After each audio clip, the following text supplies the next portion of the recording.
ರಜತ್ ಅವರೇ, ಈಗ ಹೇಳಿ, ಈಗಾಗಲೇ ಬನಶಂಕರಿ ಪೊಲೀಸ್ ಸ್ಟೇಷನಲ್ಲಿ ಕಂಪ್ಲೇಂಟ್ ಕೂಡ ಫೈಲ್ ಮಾಡಿದ್ದೀರಾ. ಹೇಳಿ ಎಸ್ ಮೇಡಮ್. ಸೊ ಈ ಕೇಸ್ ಬಗ್ಗೆ ಏನು ಹೇಳ್ತೀರಾ? ಅಂದರೆ ಈಗಾಗಲೇ ಕಂಪ್ಲೇಂಟ್ ಫೈಲ್ ಮಾಡಿರೋದ್ರಲ್ಲಿ ಅದರಲ್ಲಿ ಏನು ಉಲ್ಲೇಖ ಆಗಿದೆ? ಮೇಡಮ್ ಇದನ್ನು ಕಂಪ್ಲೇಂಟ್ಗಿಂತ ನಾನು ಆ್ಯಕ್ಚುಲಿ ನಿಮ್ಮ ಹತ್ರ ಮಾತಾಡಬೇಕು ಅಂದಾಗ ಮೇಡಮ್ ಇದು ತೀರಾ ನೋವಾಗಿದ್ದಕ್ಕೆ ನಾವೆಲ್ಲ ರೇಟ್ ಆಗಿದ್ದು. ಅದನ್ನು ಹೋಗಿ ನಾವು ಮಾತಾಡಿದ್ವಿ.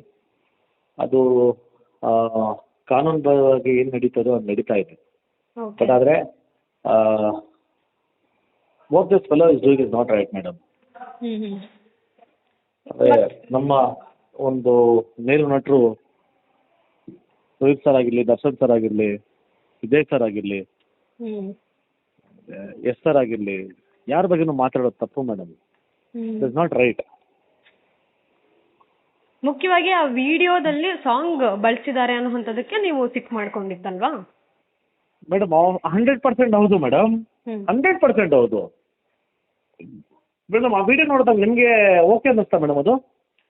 ಫಸ್ಟ್ ಆಫ್ ಆಲ್ ಅಂಥ ವಿಡಿಯೋಗಳನ್ನ ಶೇರ್ ಮಾಡ್ಕೋಬಾರ್ದು. ಅಲ್ಲ ಮೇಡಮ್? ಹಾಂ, ಹೇಳಿ. ಮತ್ತು ಅಂಥ ವಿಡಿಯೋ ನೋಡಿದಾಗ ಎಂಥದ್ದಾದ್ರೂ ಮುಜುಗರ ಆಗುತ್ತಲ್ಲ ಮೇಡಮ್? ಮತ್ತು ನಮ್ಮ ಸೂಪರ್ ಸ್ಟಾರ್ ಸಾಂಗ್ ಹಾಕೊಂಡು ನೋಡಿದ್ರೆ ಬಿಡೋಕ್ಕಾಗುತ್ತಾ? ಓಕೆ, ಈಗ ಆ ವಿಡಿಯೋದಲ್ಲಿ ನೀವು ಕಾಮೆಂಟ್ ಕೂಡ ಮಾಡಿದ್ರಿ. ಜೊತೆಗೆ ಈ ಕಂಪ್ಲೇಂಟ್ ಫೈಲ್ ಮಾಡೋಕ್ಕೂ ಮೊದಲು ಅವ್ರ ಜೊತೆ ಏನಾದರೂ ಸಂಪರ್ಕ ಮಾಡಿದ್ರಾ? ಮಾತನಾಡೋಕ್ಕೆ ಟ್ರೈ ಮಾಡಿದ್ರಾ? ಅವನಿಗೆ ಫೋನು ಮಾಡಿದ್ದೆ ಮೇಡಮ್. ಅವನಿಗೆ ಮಾಡಿದ್ದೆ, ಫೋನು ಮಾಡಿದ್ದೆ, ಮೆಸೇಜು ಮಾಡಿದ್ದೆ. ಅದೇ ಅವ್ನು ಎಲ್ಲ ಕಡೆ ಹೇಳ್ಕೊಂಬರ್ತಾನಲ್ಲ, ನಾನು ಅವ್ರ ಹತ್ರ ಮಾತಾಡ್ತೀನಿ, ಇವ್ರ ಹತ್ರ ಮಾತಾಡ್ತೀನಿ ಅಂತ. ನನ್ನ ಹತ್ರ ಒಂದು ಸತಿ ಮಾತಾಡೋಕೆ ಹೇಳಿ ಮೇಡಮ್, ನಾನು ವೆಯ್ಟ್ ಮಾಡ್ತಾ ಇದ್ದೀನಿ. ಅವ್ನು ಫೋನ್ ಎತ್ತಿಲ್ಲ ಅಂದು ನಾನು ರಿಪ್ಲೈ ಮಾಡಿಲ್ಲ ಮೇಡಮ್. ಅಂದರೆ ನಿಮ್ಗೇನು ಅವರು ರೆಸ್ಪಾಂಡ್ ಮಾಡಿಲ್ಲ ಅಂತ ಹೇಳ್ತಿದ್ದೀರಾ? ಮೇಡಮ್ ಅದನ್ನ ರೆಸ್ಪಾಂಡ್ ಮಾಡಿಲ್ಲ ಅಂತ ನಾನು ಹೇಳಲ್ಲ, ಭಯ ಮೇಡಮ್ ಅವನಿಗೆ. ಅವನಿಗೆ ಫೋನ್ ಎತ್ತಿ ಮಾತಾಡೋಷ್ಟು ತಾಕತ್ತು ಅವನಿಗಿಲ್ಲ. ಯಾಕಂದರೆ ಗೊತ್ತಲ್ಲ ಮೇಡಮ್, ಮಾಡಿರೋದೇ ಹಲ್ಕ ಕೆಲಸ. ಇವಾಗ ಹಲ್ಕ ಕೆಲಸ ಯಾಕೋ ಮಾಡಿದ್ಯಾ ಅಂತ ಕೇಳಿದಾಗ ಏನು ಹೇಳ್ತಾರೆ ಜನ? ಸಾರಿ ಅಂತ ಅಂತೂ ಹೇಳೋಕ್ಕಾಗಲ್ಲ, ನಾವಂತೂ ಬಿಡಲ್ಲ. ಹಂಗಿದ್ದಾಗ ಏನು ಮಾತಾಡಬೇಕಾಗುತ್ತೆ ಮೇಡಮ್? Trust me. ಏನಾದರೂ ಅವನ್ನ ನಾಯಿ ಸತೀಸು ಅಂತ ಹೇಳ್ತಾರೆ. ದಯವಿಟ್ಟು ಎಲ್ಲ ಜನತೆಗೆ ನಾನು ಕೇಳ್ಕೊತೀನಿ, ನಾಯಿಗೆ ಅವನ್ನ ಹೋಲಿಸ್ಬೇಡಿ. ನಾಯಿಗೆ ತುಂಬ ಒಂದು ಮಹಾತ್ಮೆ ಇದೆ, ನಿಯತ್ತಿದೆ, ತುಂಬ ಒಳ್ಳೆ ಪ್ರಾಣಿ ಅದು. ಇವನು ಅದಕ್ಕಿಂತ ನೀಚವಾಗಿರೋ ಒಂದು ಪ್ರಾಣಿ. ಇವನು ಕಿತ್ತೋದಂಥ ಒಂದು ಸ್ಟೇಟಸ್ಸು, ಆಮೇಲೆ ಮೆಂಟಾಲಿಟಿ ಇರುವಂಥ ವ್ಯಕ್ತಿತ್ವ ಇವನು. ನನಗೆ ನಾನೊಂದು ಪಾಡ್ಕಾಸ್ಟ್ ಮಾಡಿದ್ದಾಗ ನನ್ನ ಹತ್ರ, ಆಮೇಲೆ ಧನು ಹತ್ರ ಒಂದು ಮಾತು ಹೇಳ್ತಾನೆ. ನಾನೊಂದು ಇದ್ರ ಹತ್ರ ಒಂದು ಮಾಲ್ಗೆ ಹೋಗಿ ಓದಿದ್ದಾರೆ, ನಿಮ್ಮ ಹತ್ರ ಹೇಳಬಾರ್ದು, ಬಟ್ ಇಲ್ಲ, ಒಂದು ಮಾಲ್ಗೆ ಹೋಗಿ ಮೂತ್ರ ವಿಸರ್ಜನೆ ಮಾಡ್ತೇನೆ ಅಂದರೆ ಸ್ವಲ್ಪ ಅಸಹ್ಯಕ್ಕೆ ನಮ್ಮ ಹತ್ರ ಹೇಳ, ಬಟ್ ನಿಮ್ಮ ಹತ್ರ ಒಂದು ಸ್ವಲ್ಪ ಪಾಲಿಶ್ ಆಗಿ ಹೇಳ್ತಾ ಇದ್ದೀನಿ. ಮಾಡಿ ನಾನು ದೊಡ್ಡ ನ್ಯೂಸ್ ಮಾಡ್ತೀನಿ ಅಂತ. ಮೇಡಮ್ ಇವ್ನು ಏನಾದರೂ ಮಾಡ್ಕೊಳ್ಳಿ ಮೇಡಮ್, ಇವ್ನು ಕಿತ್ತೋದವನು ಅಂತ ಊರಿಗೆ ಗೊತ್ತು. ಬಟ್ ಆದರೆ ಇವಾಗ ನಾನು ನಮ್ಮ ಎಲ್ಲ ಆರ್ಟಿಸ್ಟ್ಗಳ್ದು ಒಂದು ರೀಲ್ಸ್ ಮಾಡ್ತೀನಿ. ವಿನಿ ಮಾಡ್ತಾನೆ, ಧನು ಮಾಡ್ತಾನೆ, ಪ್ರತಿಯೊಬ್ಬರು ಮಾಡಿದ್ದೀವಿ. ಯಾವತ್ತೂ ಯಾರೂ ಅಪೋಸ್ ಮಾಡಿಲ್ಲ. But this was very very wrong madam. ಈಗ ಅವನು ವಿಡಿಯೋ ಮಾಡಿರೋದೇನು, ಹಾಕಿರೋ ಸಾಂಗ್ ಏನು ಮೇಡಮ್? ನಮ್ಮ super star madam, Sudeep sir. How can we give up on him? ಇದೀಗ ಏನಾದರೂ ಅವರು ಕ್ಷಮೆ ಕೇಳಿದ್ರೆ ಇಲ್ಲಿಗೆ ನಿಲ್ಲಿಸ್ತೀರಾ? ಹೇಗೆ ಮುಂದೆ ಹೇಗೆ ಆಗಬಹುದು? ಮೇಡಮ್ ಕೇಳಿಸ್ತೀವಿ, ಕೇಳಿಸ್ದೆ ಅಂತ ನಾನಂತೂ ಬಿಡಲ್ಲ. ಅವನು ಇವತ್ತು ಫೋನ್ ಎದ್ದೇ ಇರ್ಬೋದು, ನಾಳೆ ಫೋನ್ ಎದ್ದೇ ಇರ್ಬೋದು. ನಾನು ಕೇಳಿಸ್ತೀನಿ ಮೇಡಮ್. ಅವ್ನು ಡಿಲೀಟು ಮಾಡಿಸ್ತೀನಿ, ಕ್ಷಮೆನೂ ಕೇಳಿಸ್ತೀನಿ. ನಾನು ಆಗಲೇ ಬಾಮಾ ಹರೀಶ್ ಸರ್ ಹತ್ರನೂ ಮಾತಾಡಿದ್ದೀನಿ.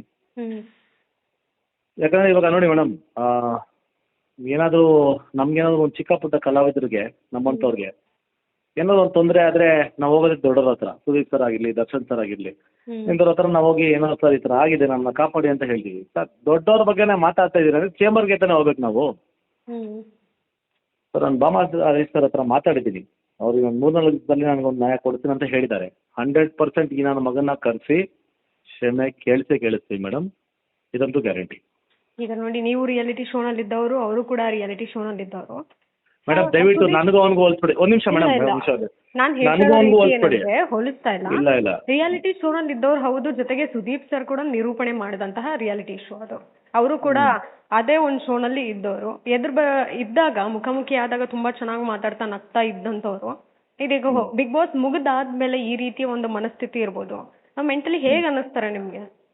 ಇಲ್ಲ madam, he is very mentally upset. ಅಂದ್ರೆ ಐ ಥಿಂಕ್ ಅವ್ನಿಗೇನೋ ಪ್ರಾಬ್ಲಮ್ ಇದೆ ಮೇಡಮ್. ಅಂದ್ರೆ ಪ್ರಾಬ್ಲಮ್ ಏನು ಅಂದ್ರೆ ಹುಕ್ ಆರ್ ಕ್ರೂಕ್, ನಾನು ನೆಗೆಟಿವ್ ಆರ್ ಪಾಸಿಟಿವ್, ನಾನೊಂದು ಪಬ್ಲಿಸಿಟಿಲಿ ಇರಬೇಕು ಅನ್ನೋ ಒಂದು ಮೆಂಟಾಲಿಟಿ ಆಗ್ಬಿಟ್ಟಿದೆ ಅವನಿಗೆ. ನನ್ನ ಪಾಡ್ಕಾಸ್ಟಿಗೆ ಬಂದಾಗ ನಾನು ಹೇಳಿದ್ದೆ, ಸರ್ ನಿಮ್ಗೊಂದು ಮಗ ಇದ್ದಾನೆ, ಆ ಮಗ ತುಂಬಾ ಚೆನ್ನಾಗಿದ್ದಾನೆ ನೋಡೋಕ್ಕೆ, ನೀವು ಹೀರೋ ಮಾಡಬೇಕು ಅಂತ ಅವ್ನು ಟ್ರೈ ಮಾಡ್ತಾ ಇದ್ದೀರಾ, ನಾವೆಲ್ಲ ಇಂಡಸ್ಟ್ರಿ ಆಗಿದ್ದು ನಾವು ಜೊತೆಗೆ ನಿಂತ್ಕೊಂಡು ಸಪೋರ್ಟ್ ಮಾಡ್ತೀವಿ, ಈ ಥರ ಚೀಪ್ ಗಿಮಿಕ್ಸ್ ಎಲ್ಲ ಬಿಟ್ಬಿಡಿ ಸರ್, ಮಾಡಬೇಡಿ ಅಂತಲೂ ಹೇಳಿದ್ದೀನಿ ನಾನು. ಏನಕ್ಕೆ ಅಂತ ಹೇಳಿದಾಗ ಅವ್ರ ಮಗನ ಕನ್ಸರ್ನ್ ಹಿಡ್ಕೊಂಡು ಹೇಳಿದ್ದು ನಾನು. ಈ ಕಿತ್ತೋದ್ ನನ್ನ ಮಗನಿಗೆ ಅದ್ರ ಬಗ್ಗೆ 1% ಯೋಚನೆನೂ ಇಲ್ಲ, ಅದ್ರ ಬಗ್ಗೆ ತಲೆನೋವು ಇಲ್ಲ, ಬಾಯಿಗೆ ಬಂದಂಗೆ ಮಾತಾಡ್ತಾನೆ. ಹೂ ಇದೆ ಮೇಡಮ್? ಏನು ಮಾಡಿದಾನೆ ಮೇಡಮ್? ಯಾರು ಮೇಡಮ್ ಅವನು? ಯಾವುದೋ ಒಂದು 500 ರೂಪಾಯಿ 1000 ರೂಪಾಯಿ ಕೊಟ್ಬಿಟ್ಟು ಎಲ್ಲೋ ಯಾವುದೋ ಒಂದು ಪೇಜ್ಗಳಲ್ಲಿ ಯಾರಿಗೋ ಫೋನ್ ಮಾಡಿಬಿಟ್ಟು ಯಾವುದೋ ಒಂದು ಬ್ರೋಕರ್ಗೆ ಕೊಟ್ಬಿಟ್ಟು ಆ ಡಾಗ್ ಬಿಡ್ರು ಈ ಡಾಗ್ ಬಿಡ್ರು ಅಂತ ಹೇಳಿ ಹಾಕ್ಕೊಂಡಿದ ತಕ್ಷಣ ಇಂಟರ್ನ್ಯಾಷನಲ್ ಡಾಗ್ ಬಿಡ್ರು. What is the madam? ಹೋಯ್ತು ಸರಿ, ನಾವು ಇಷ್ಟು ದಿನ ಅವನ್ನ ಫನ್ನಾಗಿ ತೊಗೊಂಡ್ವಿ, ಮಜಾ ತೊಗೊತಾ ಇದ್ವಿ, ತಮಾಷೆ ಮಾಡ್ತಾ ಇದ್ವಿ, ಅವನು ವೇಸ್ಟ್ ನನ್ನ ಮಗ ಅಂತ ಗೊತ್ತಿತ್ತು, ಎಲ್ಲರೂ ಅದನ್ನೇ ಮಾತಾಡ್ತಾ ಇದ್ವಿ. ಬಟ್ ಆದರೆ ಇದು ಎಲ್ಲರಿಗೂ ಬರ್ತಾ ಇದೆ. ಯಾವ ಮಟ್ಟವರೆಗೂ ಬರ್ತಾ ಇದೆ? ಸುದೀಪ್ ಸರ್ ಅವ್ರಿಗೂ ಬರ್ತಾ ಇದೆಯಾ? ಓಕೆ, ಈಗ ರಜತ್ ಅವರೇ, ಸುದೀಪ್ ಸರ್ ಗಮನಕ್ಕೆ ಏನಾದರೂ ಇದೆಯಾ? ಅಕಸ್ಮಾತ್ ಗಮನಕ್ಕೆ ಬಂದ್ರೆ ಅವ್ರು ಹೇಗೆ ರಿಯಾಕ್ಟ್ ಮಾಡಬಹುದು ಅಥವಾ ನನಗೆ ಬೈದ್ರು, ಹ್ಮ್ ಬಾಯಿ ಮುಚ್ಕೊಂಡು ನೀನು ಸುಮ್ಮನೆ ಇರು ಅಂತ ನನಗೆ ಬೈದ್ರು. ಓಕೆ, ನೀನೇನು ಮಾತಾಡಬೇಡ, ಕಾನೂನಿದೆ, ಕಾನೂನು ಪ್ರಕಾರ ಅದೇನು ನಡೀಬೇಕು ನಡೆಯುತ್ತೆ, ನೀನು ಬಾಯಿ ಮುಚ್ಕೊಂಡು ಅಂತ ನನಗೆ ಬೈದ್ರು.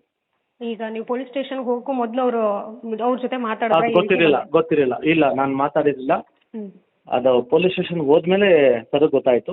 ಆಮೇಲೆ ನನಗೆ ಬೈದ್ರು, ನಿನ್ನ ಬಾಯಿ ಮುಚ್ಕೊಂಡಿರು, ನೀ ಇದಕ್ಕೆ ಇಂಟರ್ಫಿಯರ್ ಆಗಬೇಡ ಅದನ್ನೇ ನನಗೆ ಬೈದ್ರು. ಓಕೆ, ಬಟ್ ಇದೀಗ ನಿಮ್ಮ ಜೊತೆಗೆ ನವೀನ್ ಅವ್ರು ಕೂಡ, ಅಂದ್ರೆ ಅವರು ಕೂಡ ಸುದೀಪ್ ಅವರ ಸಂಘದ ರಾಜ್ಯಾಧ್ಯಕ್ಷರು ಕೂಡ ಹೌದು. ಅವ್ರ ಜೊತೆಗೆ ಮಾತಾಡ್ಕೊಂಡು ಮುಂದೆ ಏನ್ ಮಾಡ್ಬೇಕು ಅನ್ಕೊಂಡಿದ್ರಿ? ಈಗ ಸುದೀಪ್ ಸರ್ ಹೇಳಿದ್ರು ನಿಮ್ಗೆ ಬೇಡ ಸುಮ್ಮನೆ ಇದ್ಬಿಡಿ ಅಂತ. ಮುಂದಿನ ನಿರ್ಧಾರ ಏನು? ಸರ್ ಹೇಳ್ತಾರೆ ಮೇಡಮ್, ಸರ್ ದೊಡ್ಡ ಶಕ್ತಿ ಇತ್ತು, ಅವ್ರು ಹೇಳ್ತಾರೆ. ಬಟ್ ಇವಾಗ ಮೇಡಮ್ ಯೋಚನೆ ಮಾಡಿ, ಇವಾಗ ಆಯ್ತು ನಾನು ಬಿಟ್ಬಿಡ್ತೀನಿ ಮೇಡಮ್, ಇಷ್ಟನಾ? ನಾನು ಬಿಟ್ಬಿಡ್ತೀನಿ, ನೀವು ಬಿಡ್ತೀರಾ ಮೇಡಮ್? ನೀವು ನಮ್ಮದೇ ತಾನೇ? ನೀವು ನಮ್ಮವರೇ ಅಲ್ಲ ಮೇಡಮ್? ಇವಾಗ ಸುದೀಪ್ ಸರ್ ಯಾರು ಮೇಡಮ್? ಇವಾಗ ಪ್ಯಾನ್ ಇಂಡಿಯಾ ಅದು ಇದು ಒಂದು ಸ್ಟಾರ್ಟ್ ಆಗೈತೆ. ಫಸ್ಟ್ ತೋರಿಸಿದವರೇ ಸುದೀಪ್ ಸರ್. ಅಂತ ಸೂಪರ್ ಸ್ಟಾರ್ನ ನಾವು ಬಿಟ್ಕೊಡ್ತಾ ಇದೀವಿ ಅಂದರೆ ಇವಾಗ ಮೇಡಮ್ ಯಾರೋ ಮಾತಾಡ್ತವನೆ ಮೇಡಮ್, ಸುದೀಪ್ ಅಂತಾನೆ ಮೇಡಮ್ ಅವನು. How can you talk like that? ಇವಾಗ ನೀವು ಬಿಟ್ಕೊಡ್ತೀರಾ ಮೇಡಮ್? ನೀವೇ ಹೇಳಿ ಆಯ್ತು. ಇವಾಗ ನಿಮಗೆ ಬೇಜಾರಾಗ್ತಾ ಇಲ್ವಾ ಇದು? ಅವ್ನು ಮಾಡ್ತಾ ಇರೋದು ನಿಮಗೆ ಬೇಜಾರಾಗಿಲ್ಲ ಮೇಡಮ್? ಅವ್ರ ಪರವಾಗಿ ನೀವು ಅಭಿಮಾನಿಗಳನ್ನ ನಿಲ್ತೀರ ಅನ್ನೋಂಥ ಒಂದು ಭರವಸೆ ನಮಗೂ ಇದೆ ಮೇಡಮ್. ನೀವು ನಿಂತ್ಕೊಳ್ಳಿ ಮೇಡಮ್, ನೀವು ಜೊತೆಗೆ ನಿಂತ್ಕೊಳ್ಳಿ ಮೇಡಮ್, ನಾವೆಲ್ಲ ಜೊತೆಗೆ ನಿಂತ್ಕೊಳ್ಳೋಣ ಮೇಡಮ್. ನನ್ನ ಒಂದು ಪರ್ಸನಲ್ ರಿಕ್ವೆಸ್ಟ್ ಏನು ಗೊತ್ತಾ ಮೇಡಮ್, ಈ ಥರ್ಡ್ ಕ್ಲಾಸ್ ನನ್ನ ಮಗನ ದಯವಿಟ್ಟು ಇನ್ನೊಂದ್ಸತಿ ಇಂಟರ್ವ್ಯೂ ತೊಗೊಂಬೇಡಿ ಮೇಡಮ್. ಮನ್ಸಿಗೆ ಎಷ್ಟು ನೋವಾಗುತ್ತೆ ಅಂದಾಗ ಮೇಡಮ್, ಅವ್ನು ಹೇಳ್ತಾರ ತುರ್ನು ಅಂತ ಊರಿಗೆ ಗೊತ್ತು ಮೇಡಮ್, ಊರಿಗೆ ಗೊತ್ತು. ದೇ ಜಸ್ಟ್ ಎಂಜಾಯಿಂಗ್ ಇಟ್ ಅಷ್ಟೇ. ಬಟ್ ಅದಕ್ಕೊಂದು ಇತಿ ಮಿತಿ ಅಂತ ಇರುತ್ತಲ್ಲ ಮೇಡಮ್. ಹೋಗಿ ಬಂದಾದ ಮೇಲೆ ಒಂದಷ್ಟು ಜನ ಮಾತ್ರ ಯಾಕೆ ಈ ರೀತಿ ಒಂದು ಕಳಪೆಯಾಗಿ ಪಬ್ಲಿಸಿಟಿ ತಗೋಬೇಕು ಅನ್ನೋಂಥದ್ದು ಮನೋಭಾವ ಬರುತ್ತೆ ಮೇಡಮ್? ನನ್ನ ಕೇಳಿದ್ರೆ ಇವಾಗ ನಿಮಗೆ ಕೇಳಿ ಮೇಡಮ್, ಆಯ್ತು ಇವಾಗ ನೀವು ಬಿಗ್ ಬಾಸ್ ಹೋಗಿ ಬಂದವ್ರು, ಬಟ್ ನೀವು ಯಾವತ್ತೂ ಆ ರೀತಿ ಮಾಡಿರ್ಲಿಲ್ಲ. ನಿಮ್ಮ ಕೆಲಸದಲ್ಲಿ ನೀವು ಗಮನ ಹರಿಸಿದ್ರಿ, ಸರಿ. ಬಟ್ ಇವಾಗ ಹೇಳಿ ಮೇಡಮ್, ನನ್ನ ಕೇಳಿದ್ರೆ ಆ ಕ್ವಶನ್ ನಾನೇನು ಅಂತ ಹೇಳಿ ಮೇಡಮ್, ಈಸ್ ಮೆಂಟಲಿ ಇಲ್ ಮೇಡಮ್. ಅದೇ ಬಿಗ್ ಬಾಸ್ ಹೋಗಿ ಬಂದಾದ್ಮೇಲೆ ಈ ರೀತಿ ಇಲ್ಲ ಮೇಡಮ್, ಇಲ್ಲ ಅದೆಲ್ಲ ಇಲ್ಲ ಮೇಡಮ್, ಆ ಥರ ಇಲ್ಲ ಮೇಡಮ್. ಎಷ್ಟು ಜನ ಹೋಗ್ಬೋದಿಲ್ಲ ಮೇಡಮ್? ಎಷ್ಟು ಜನ ಹೋಗಿ ಬಂದಿಲ್ಲ? ಎಷ್ಟು ಜನ ಒಳ್ಳೊಳ್ಳೆ ಜೀವನ ರೂಪಿಸ್ಕೊಂಡಿಲ್ಲ? ಇವಾಗ ನಾನೇ ರೂಪಿಸ್ಕೊಂಡಿಲ್ವಾ? ಬಿನಿ ರೂಪಿಸ್ಕೊಂಡಿಲ್ವಾ? ಧನು ರೂಪಿಸ್ಕೊಂಡಿಲ್ವಾ? ಎಷ್ಟು ಜನ ರೂಪಿಸ್ಕೊಂಡಿಲ್ಲ? ಎಲ್ಲರೂ ಅವ್ರ ಜೀವನದಲ್ಲಿ ಬ್ಯುಸಿ ಇಲ್ವಾ? ಜನ ನಮಗೆ ಪ್ರೀತಿ ಕೊಟ್ಟಿಲ್ವಾ? ಎಲ್ಲ ಈವೆಂಟ್ಸಲ್ಲಿ ನಾವು ಬ್ಯುಸಿ ಇಲ್ವಾ? ಎಷ್ಟು ಪ್ರೀತಿ, ಒಂದು ಕಡೆ ಹೋದಾಗ ಎಷ್ಟು ಪ್ರೀತಿ ನಮ್ಮನ್ನ ಕರೆಸ್ತಾರೆ, ಎಷ್ಟು ಒಂದು ಖುಷಿಲಿ ಸ್ವಾಗತಿಸ್ತಾರೆ. ಬಟ್ ಅದು ಹಂಗಾದಾಗ madam, you can't talk about it ಅಲ್ವಾ ಮೇಡಮ್? ಇವಾಗ ಅವನು ಇದನ್ನ ಬೇಕಂತಾನೆ ಮಾಡ್ತಿರೋಂಥ ವ್ಯಕ್ತಿ. ಅಂದರೆ ಇವಾಗ ಮೇಡಮ್, ಫಸ್ಟ್ ನಾನು ಇದನ್ನ ಹೇಳ್ತೀನಿ ಕೇಳಿ, ಇದನ್ನ ಮಾತಾಡ್ತಾ ಇರೋದು ಅವನು ಬೇಕು ಅಂತಾನೆ ಮಾಡಿರೋದು. ಆಮೇಲೆ ಇದನ್ನ ನಾವು ಮಾತಾಡ್ಲಿ, ಆಮೇಲೆ ಇದರಿಂದ ಅವ್ನಿಗೆ ಹೈಪ್ ಸಿಗ್ಲಿ, ಆಮೇಲೆ ಇದರಿಂದ ಇನ್ನೊಂದು 10 ದಿವಸ ಓಡೋಣ ಅಂತಾನೆ ಮಾಡ್ತಾರದು. ಬಟ್ ಆದ್ರೆ trust me madam, I am going to give this an end. ಇನ್ನೊಂದು ಸತಿ ಅವನು ಮೀಡಿಯಾ ಮುಂದೆ ಬಂದು ನಮ್ಮ ಮೇರು ನಟರ ಬಗ್ಗೆ ಚೀಪಾಗಿ ಮಾತಾಡೋದು ನಾನು ಇನ್ನೊಂದು ಸತಿ ಬಿಟ್ಕೊಡಲ್ಲ ಮೇಡಮ್. ಆ ಗ್ಯಾರಂಟಿ ನಾನು ತಗೋತೀನಿ. ಅವನಿಗೆ ಫೋನ್ ಮಾಡಿದ್ರೆ ಅವ್ನು ಫೋನ್ ಎತ್ತಾ ಇಲ್ಲ ಮೇಡಮ್. ಅದೇ ಇನ್ನು ವಿಡಿಯೋ ಕೂಡ ಇನ್ನೂ ಡಿಲೀಟ್ ಆಗಿಲ್ಲ. ಅದೇ ಅವ್ನಿಗೆ ಎಷ್ಟು ದುರಹಂಕಾರ ಇರಬೇಕು. ಅಲ್ಲ ಮೇಡಮ್, ನೀವೇ ನಮ್ಮೆಲ್ಲ ಅಲ್ಲ ಮೇಡಮ್, ನೀವ್ ಹೇಳಿ ಮೇಡಮ್, ನಿಮಗೆ ಬೇಜಾರಾಗ್ತಿಲ್ವಾ ಇದ್ರ ಬಗ್ಗೆ? ಖಂಡಿತವಾಗ್ಲೂ ನಿಮ್ಗೂ ಅಲ್ಲ ಮೇಡಮ್, ಯಾವುದೋ ಒಂದು ತಕ್ಷಣ ನಾವು ಇದ್ರ ಬಗ್ಗೆ ಮಾಹಿತಿ ಪಡೆದುಕೊಳ್ತಾ ಇರೋವಂಥದ್ದು. ಹೌದು ಮೇಡಮ್. ಯಾವುದೋ ಒಂದು ಮಾಲ್ಗೆ ಹೋಗ್ಬಿಟ್ಟು ಎಲ್ಲೋ ಮೂತ್ರ ವಿಸರ್ಜನೆ ಮಾಡ್ತವನೆ, ಅದಕ್ಕೆ ಸುದೀಪ್ ಸರ್ ಸಾಂಗ್ ಹಾಕೊಂಡು ನಿಮ್ಗೆ ಬೇಜಾರಾಗಲ್ಲ ಮೇಡಮ್? ಯಾವ ನಟರ ಬಗ್ಗೆನೂ ಸಹ ಮಾತನಾಡಬಾರ್ದು ಅಲ್ವಾ ಮೇಡಮ್? ಹೌದು. ಸೊ ಹಂಗಿದ್ದಾಗ ಇವನ್ನ ಬಿಡಕ್ಕಾಗತ್ತಾ ಮೇಡಮ್? ಖಂಡಿತವಾಗ್ಲೂ 100% ನಾನಂತೂ ಬಿಡಲ್ಲ ಮೇಡಮ್. ಅಂತದ್ದು ಈ ಹಿಂದೆ ಕೂಡ ನೀವೆಲ್ಲಾನು ವಿಚಾರಣೆ ಮಾಡಿನೇ ಮುಂದುವರಿತಾ ಇರ್ತೀರಾ. ಮೇಡಮ್ ಕೇಳ್ತಿಲ್ಲ ಮೇಡಮ್. ನಿಮ್ಮ ನೆಕ್ಸ್ಟ್ ಸ್ಟ್ಯಾಂಡ್ ಈಗ ಕೊನೆಯದಾಗಿ ಏನಿಲ್ಲ ಮೇಡಮ್, ಲೀಗಲಿ ಮೇಡಮ್ ಅಷ್ಟೇ. ಲೀಗಲಿ ಕರಿಬಹುದು ಡಾಕ್ಟರ್ ಸತೀಶ್ ಅವ್ರನ್ನ ಯಾವಾಗ ಕರೀತಾರಂತೆ ಮೇಡಮ್? ಲೀಗಲಿ ಏನಿದೆಯೋ ಅದನ್ನ ನಡೆಸ್ತಾ ಇದ್ದೀವಿ. ಅದು ಬಿಟ್ಟು ನಾನು ಬಾಮ ಹರೀಶ್ವರ್ ಹತ್ರ ಮಾತಾಡಿದ್ದೀನಿ. ನನಗೆ ಹರೀಶ್ ಅಣ್ಣ ಮಾತು ಕೊಟ್ಟಿದ್ದಾರೆ, ಇನ್ನೊಂದು 3-4 ಸಲ ಅವನ್ನ ಕರೆಸ್ತೀವಿ ಚೇಂಬರ್. ವಿನಯ್ ಗೌಡ ಅವರು ಕೂಡ ನಿಮ್ ಜೊತೆಗೆ ಕೈ ಜೋಡಿಸಿರುವಂತದ್ದು ಆಕ್ರೋಶವನ್ನು ವ್ಯಕ್ತಪಡಿಸಿದ್ದಾರೆ. ಹೌದು. ಸೊ ಅವ್ರ ಜೊತೆ ಏನಾದ್ರು ಮಾತನಾಡಿದ್ರ ಮೇಡಮ್? ಇವಾಗ ವಿನಯ್ ಆಗಿರ್ಲಿ, ನಾನಾಗಿರ್ಲಿ, ಧನು ಆಗಿರ್ಲಿ ಮೇಡಮ್, ಪ್ರತಿಯೊಬ್ಬರು ಒಂದು ವಾಯ್ಸ್ ರೈಸ್ ಮಾಡ್ತಾ ಇರೋದು ಒಂದೇ ಒಂದು ವಿಷಯ ಮೇಡಮ್. ಏನು ಅಂದ್ರೆ ಮೇಡಮ್, ಇದು ನಮ್ಮ ಸೂಪರ್ ಸ್ಟಾರ್ ಬಗ್ಗೆ ಮಾತಾಡಿದ್ದಾರೆ ಮೇಡಮ್. ಹಂಗಿದ್ದಾಗ ಅಟ್ಲೀಸ್ಟ್ ಯಾರಾದ್ರೂ ಒಬ್ರು ಮಾತಾಡ್ಬೇಕಲ್ಲ ಮೇಡಮ್. ಹೌದು. ಸೊ ಮಾತಾಡಿದ್ದೀವಿ. ಇದನ್ನ ಯಾರು ಹೆಂಗ್ ತಗೊಂತಾರೋ ನಮಗೆ ಗೊತ್ತಿಲ್ಲ ಮೇಡಮ್. ಅಂದ್ರೆ ಇವಾಗಿರೋ ನಿಮ್ಗೆ ಗೊತ್ತು, ಇವಾಗಿರೋ ಮೀಡಿಯಾ ಇದ್ರದಲ್ಲಿ ಅದು ಯಾರು ಹೆಂಗ್ ಮಾತಾಡ್ತಾರೋ ಏನ್ ಮಾತಾಡ್ತಾರೋ ನಮ್ಗೆ ಗೊತ್ತಿಲ್ಲ ಮೇಡಮ್. ಬಟ್ ನಾವಂತೂ ಬೈ ದ ಪ್ಯೂರೆಸ್ಟ್ ಹಾರ್ಟ್ ನಮ್ಮ ಸ್ಟಾರ್ ಬಗ್ಗೆ ಮಾತಾಡಕ್ಕೆ ಯಾವ ಕಿತ್ತೋದ್ ನನ್ನ ಮಗನಿಗೂ ಅರ್ಹತೆ ಇಲ್ಲ. ಯಾವ ಕಿತ್ತೋದ್ ನನ್ನ ಮಗನು ನಮ್ಮ ಸ್ಟಾರ್ ಬಗ್ಗೆ ಮಾತಾಡಿದ್ರೆ ಇದೇ ತರ ನಾನಂತೂ ಮಾಡ್ತೀನಿ ಮೇಡಮ್. ನನಗೆ ಬೇರೆಯವ್ರ ಬಗ್ಗೆ ಗೊತ್ತಿಲ್ಲ, ನಾನಂತೂ ಮಾಡ್ತೀನಿ. ನಿಮ್ಮೂರಿನಿಂದ ವಿಶ್ವ ಮಟ್ಟದವರೆಗೆ ರಾಜಕೀಯ, ಸಿನಿಮಾ, ಸ್ಪೋರ್ಟ್ಸ್ ಯಾವ ಸುದ್ದಿಯೂ ಮಿಸ್ ಆಗಲ್ಲ. ಬರೀ ಸುದ್ದಿ ಅಷ್ಟೇ ಅಲ್ಲ, ಜೊತೆಯಲ್ಲೇ ಇರುತ್ತೆ ವಿಶ್ಲೇಷಣೆ. ಗ್ಯಾರಂಟಿ ನ್ಯೂಸ್ ನ ಸಬ್ಸ್ಕ್ರೈಬ್ ಮಾಡಿ, ಫಾಲೋ ಮಾಡಿ, ಕ್ಷಣ ಕ್ಷಣದ ಅಪ್ಡೇಟ್ಸ್ ಪಡೆಯಿರಿ.